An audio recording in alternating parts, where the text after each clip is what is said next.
మొన్నటి వరకు మద్యం పాలసీ. ఏమమ్మా ఎండేవాళ్ళు ఒకరిద్దరు దాగుంటారు. ఏం తమ్ముళ్ళు జ్ఞాపకం ఉందా మీకు? నేనైతే నా జీవితంలో ఎప్పుడూ చూడలేదు ఎవరిని.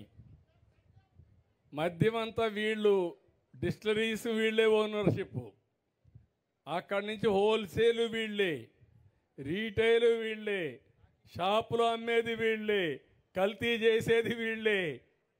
ప్రజలంటే ప్రజల ప్రాణాలు లెక్క లేకుండా చేసి పారేశారు. అందుకే నేను చెప్పా, ఎవరైనా సరే ఇందులో ఏలు పెడితే షాక్ కొట్టాలి. నూతనమైన మద్యం పాలసీ తీసుకొచ్చా.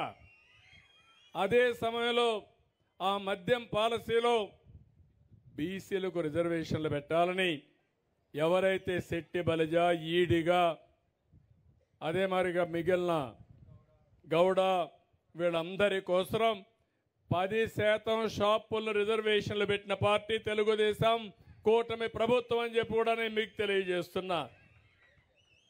ఇంకొక 10 రోజుల్లో కొత్త పాలసీ వస్తుంది.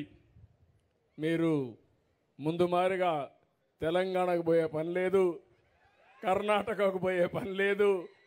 నేను ఎప్పుడూ చెప్పేవాడిని, మీరు మోటార్ బైక్ వేసుకొని మొత్తం అక్కడికి వెళ్ళి మోటార్ బైక్ పెట్రోల్ కొట్టుకొని మీరు కూడా ఫుల్గా లోడ్ చేసుకొని వచ్చేవాళ్ళు.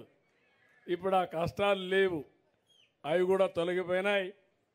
అన్ని రాష్ట్రాల్లో ఎలాంటి లిక్కర్ ఉంటుందో దానికంటే బెటర్గా ఉంటుంది తప్ప ఎక్కడా లాలూచి లేదని చెప్పి కూడా నేను మీకు తెలియజేస్తున్నా. పేదవాళ్ళందరినీ గెజెట్ ఈరోజు ఇచ్చారు. పేదవాళ్ళని నేను చూశాను. పేదవాళ్ళని ఆర్థికంగా దెబ్బతీసే విధంగా రేట్లు కూడా విపరీతంగా పెంచేశాడు. అందుకే నేను చెప్పాను, క్వార్టర్ బాటిల్ 99 రూపాయలు పెట్టమని చెప్పి ఆదేశాలు ఇచ్చాను. కనీసం తాగే అలవాటు ఉంది, కానీ డబ్బులంతా దానికి తగలేస్తే కడాన పిల్లల్ని చదివించాలన్నా ఇంట్లో ఖర్చులు కూడా డబ్బులు ఇచ్చే పరిస్థితుల్లో లేరు.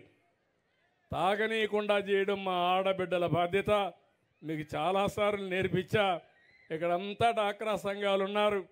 నేను డాక్రా సంఘాలు మీటింగులు పెట్టి చెప్పేవాడిని, భర్తని తాగనీయకుండా ఏం చేయాలో చేసే తాళం చెల్లెమ్మలో మీ దగ్గర ఉందని చెప్పేవాడిని.